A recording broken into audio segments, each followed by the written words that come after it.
Roofers, I'm going to show you exactly how to get clients on Facebook and TikTok in 2024 and 2025 with the latest methods. So let me just give you a quick walkthrough. I've spent hundreds of thousands of dollars on social media ads for roofers in 2024 alone. That's literally all I do. So let's just jump right into it and I'll show you how to get these campaigns set up. So we're going to start in the ads manager, as you can see here. If you don't already have an ads manager, it's very easy to set up. There's plenty of YouTube videos online on how to do that. But once we're here, we're going to want to press create and make a new campaign. Now, as far as this stuff here, buying type, we'll leave it at auction. We're going to select leads. That's what's important for us. The other ones, for roofing, your goal is really to get leads, and so this is the main objective you want. Press continue. Facebook is going to try to recommend a lot of their own special, like AI generated or more intelligent, quote unquote, tools. You don't want any of that. Just keep it manual. They're just trying to take your money, and you'll see that a lot throughout this process. So manual leads campaign, that'll bring us here. It'll pop this sidebar open. This is what we'll be working on. So I'll expand this a little bit for you. As far as all of this goes in the campaigns section up here, all we want to change is the name. So we'll just call it roofers or roofing, and then maybe the date. So September 8th. And then as far as all of this other stuff, don't do anything. We're going to move on to the next section. So press next down here. That'll take us to the ad set level.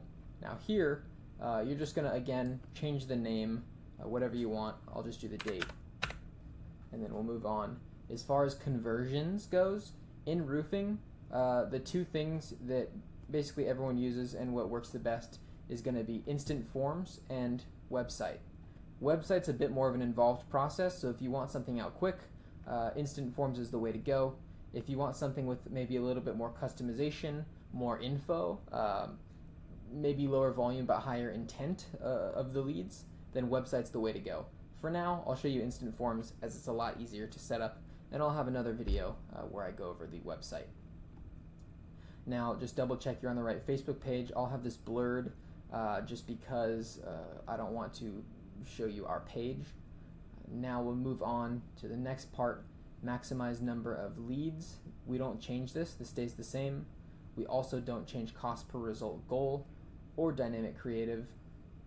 We do, however, change the budget. So this is up to you how much you want to put forward. I personally wouldn't do anything less than $30 a day. You won't really see that many results below that. The best thing to do is stay at 30 and then above. I like that nice middle ground of $50, and so that's what I'll set it here. So $50 per day.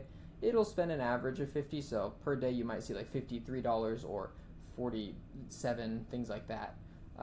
But for the most part, the average is 50, and then at the end of the week it would be like around 300, I believe, in that case, and then per month it'd be 1,500.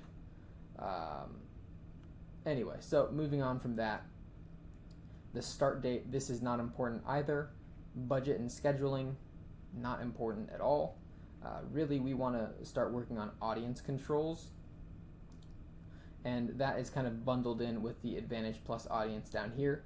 This is an example of Facebook trying to push their streamlined and worse version of this tool set. So what we want to do is select switch to original audience options right here.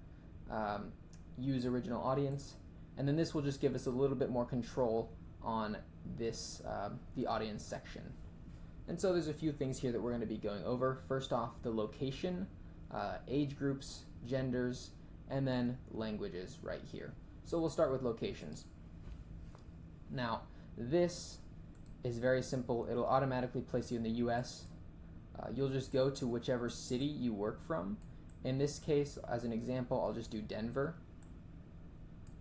And so basically there's two ways to target, but the easiest way, and what we'll do, it works perfectly fine, is going to be to drop a pin.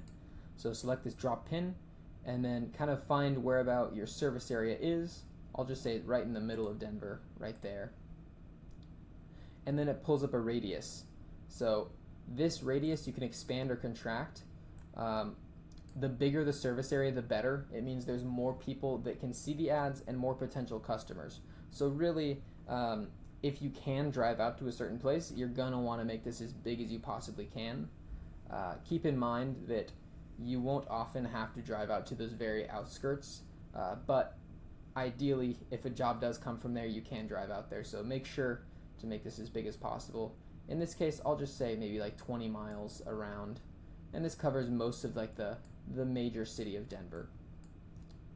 And then I'll move on from there. You can also, of course, drop other pins, which would be really helpful if you have, maybe you serve smaller towns like Castle Rock here or something like that. Maybe if you also do Boulder, you can circle that. And then, like I said, you can also shrink those areas to make them smaller. Pretty useful tool, and it's fairly accurate. Now moving on to the age group, I'll make this a smaller age group, more targeted. So no one who is 18 is going to be looking for a roof, so we don't want the minimum age to be 18. Essentially the way this works is minimum and then maximum age. So I'll set the minimum to somewhere closer to 30. 25 is kind of the lowest I'll go, and then maybe up to 35 is the highest I'll go in this minimum age. As far as maximum goes, I actually never do 65 plus. I always do 64. With 65 plus, you have a lot of accounts that are potentially no longer active but being targeted because they're deceased. So we like to set it at 64, and that just helps keep everyone within the right age group. Gender, keep it all genders. If you do either male or female, then you're losing out on a big audience. Even, maybe it seems like some home improvement roofing related thing is a little more targeted toward men. But the truth is, a wife will see a roofing ad and they'll be just as likely to view it. So we keep it all genders. Languages, I keep it English only, so make sure to just do English all right here. If you do have Spanish speakers that you can, have call leads, then you can also run Spanish as a language, and you would just type that up there. But I typically keep it to English. And then you can save that audience and just name it whatever you'd like. I'll just do roofing, just like that. Audience is saved. And now the last thing on this ad set area is going to be placements. So this one's very simple. I keep a select number of placements, but right now, again, they're trying to push their Advantage Plus optimized placements. We don't want that. Just do manual like that. And then as far as platforms go, we just want Facebook and Instagram. No audience network, no messenger. And then we don't want in-stream ads. We don't want search results. We only want stories and reels and feeds. And then within that, we even want to go a little bit deeper and turn off some unnecessary ones. So within feeds, make sure you only have the very basic Facebook and then Instagram feed turned on. So that'll just help out a lot with cutting the fat and things that people want to respond to. Stories and reels. If you're running videos, then you'll keep all of this on except Messenger. And then if you're just running images as your ad image, or creative, then you can turn off reels and feeds. For this example, I'll turn that off because I'll be running images. And then that's all you need to do on the ad set level. You can double check everything. I'm going to select next. And so these are the ads themselves. So this is the important stuff. Now, name it whatever you'd like. I'll just call it roofing again. As far as the ad setup goes, this is very important. You want to turn off multi-advertiser ads. Not many people do this, but I personally like to turn it off. It will essentially, after a feed or just a regular, post on your feed or reels shows up, this will automatically put your ad after that. So turning this off will just mean that you won't get those people that see an ad out of nowhere and then get annoyed by it and swipe past. So that just kind of means that with this off, you'll only see posts that are, you swipe to it and you're meaning to see it, which helps out a lot with your conversion rates. And then as far as that's all I like to change. For images, you're going to want, the biggest misconception in roofing that I get from roofers themselves is that when we are thinking of the creatives to put up, you really want to have, or you have this idea that a branded image is the best way to go. That's been, designed by a graphic designer, has all these fancy graphics, things like this. It's actually not, it's not good for ads, unfortunately. It is very good for your branding, but people don't respond to it very well. In their eyes, they want someone who's local, and they want to feel like they're supporting a local business. And so, while it's counterintuitive, the best thing to do is to look very local, very kind of nonchalant, and not super professional, which is a bad way to put it, but really just selfies, no graphics over it. You can wear, of course, your company merchandise, your logo on your hat, on your shirt, whatever it is, but having photos that are just selfies or photos of the team on a roof or with their yard sign. Stuff like that works really well. It's just very kind of basic and not produced, if that makes sense. So those are the images I like to use, and we're testing a lot. So every day I'm putting up dozens of new images just to see what sticks and what works. So it is very intensive. This is where you'll get the most sort of the most work in, is changing the images up. So it's something that you kind of have to be prepared to do and know that you're gonna be doing this. A lot of new images being made, being taken, being edited, and then posted on the ads. So this is a super important part. You can't just put an ad up and then it doesn't work and you leave it there. You have to, if something doesn't work, you're putting something new up every time, every day. And so that's the important stuff. As a company, we have been doing that for years. We have our backlog of images and things like that. But you're going to have to come in with that knowledge that you're going to be doing this. Super important for success. One of the most important things. Now moving on to primary text. This is the, copy, advertisers call it, which is essentially just the text that you read on the ad. And so this, in roofing, we want to keep it pretty long, right? It's a big decision. Buying a roof costs tens of thousands of dollars, and so people want to know what they're getting into. So you want to have a lot of text here, and you want to make sure that the text has the most important stuff first. So what's really going to grab their attention in the beginning, and so that's going to be your offer. What kind of discount are you offering for them? Is there a storm that you can provide good deductibles on insurance for? Things like that. That's what you want to put up there. And then keep the text pretty long. Talk about how you're a local company, you're looking out for the consumer. Things like that go a long way in building trust with your client base. Make sure to do that. And like I said, keep it pretty long in roofing. That's what we like, and it's what works well. As far as the headline goes, same thing. You kind of want to have your big offer, the one thing that's going to grab that attention. You want to put that in the headline. And then description, you can take it or leave it. I personally don't use description super often. You would kind of just do something like 5-star rated or best roof replacements guaranteed, things like that. Very kind of basic surface level, just like, hey, we're quality type of thing. Call to action, this is the button. So if you see this says sign up, the button here on kind of the preview also says sign up. So that's what that is, the call to action there. And then now, for call to action, I like to do get quote for it. Get quote typically is the way to go, as that's really what your pitching is. Here's our offer, get a quote, and we can tell you how much your roof's going to cost. And then the last thing here is your form. This is the last step in the process, and with that, you'll be done.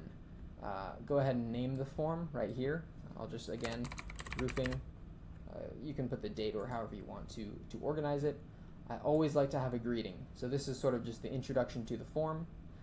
And always you're going to want to make it match what your headline says. So with the headline on the ad, I said to make it your main offer, what you're pitching to them, what's going to grab the attention. That's what you want to do here as well. And then you want to lead into that, the form, with this subtext here, the paragraph text. This is just going to be, we're a local roofer, blah, blah, blah. Click next or click continue to get your free quote. They'll come down, they'll click next, and then that'll take them to the questions here. Now this text you don't really have to change. This is just, how is their info getting used that they're providing you. As far as the questions themselves, this is the important part. I don't like to do the email. You can, especially if it's important with your CRM or your processes or whatever for outreach. But I typically don't like it. I instead like to have the name, the phone number, the street address, of course, for roofing is going to be very important, and then the zip code as well. Yeah, like I said, remove that email. And then, so these are the questions I like to ask personally. That's just me. Moving on next to the privacy policy. If you have one in your website, super easy, just link it here, and then put the link text as like privacy policy, just so they know what they're clicking on. I'll make that capital. And then if you don't already have a privacy policy of some kind, you can just go ahead and make one. There's plenty of websites that have templates. You could just put your info in and it'll spit one out for you. Paste it here and then you're good to go. And then finally, this is just the end. So they've submitted all of their info. We've received it already at this point. And this is just letting them know when you're going to contact them. That's the main purpose. So thanks, you're all set. Description, you can make this, your info has been received. You can expect a call in like 5 minutes to book you that inspection. It's very important that you line out the next steps so they know that they should be expecting a call. And if they get a call from an unknown number, that's going to be you. That's one of the most important steps for pickup rates, so make sure you do that so then the people you're calling are actually picking up the phone. Super, super important there. And then additional action at the bottom. This is just going to be a button. You can see it here in the preview. The button essentially just is click this to visit the website or click this to call us.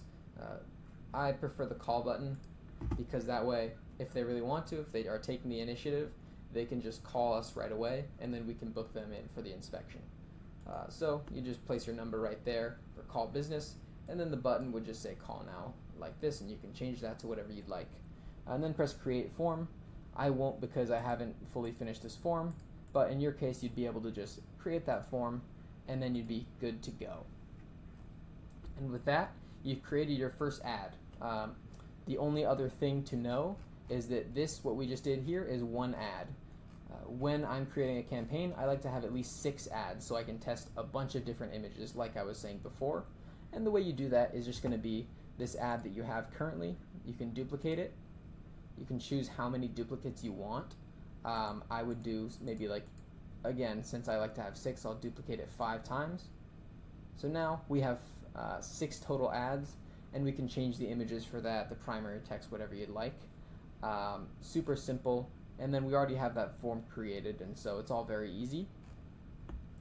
And that's how you create your first campaign. You're going to go ahead and press publish now, and that'll just let it all load up, publish, and then you'll be all set to have your first ad campaign running.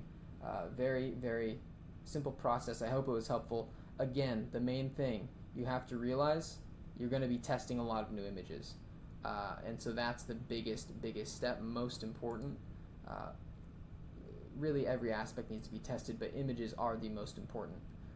You'll get a feel for how those go, what works well, what doesn't. But overall, I hope this is helpful for you guys. I know paying a marketer is something that a lot of us don't want to do. So as long as you know how to make those ads yourself, then who needs one, right? So I hope this was helpful, and I'll see you guys in the next video. Bye-bye.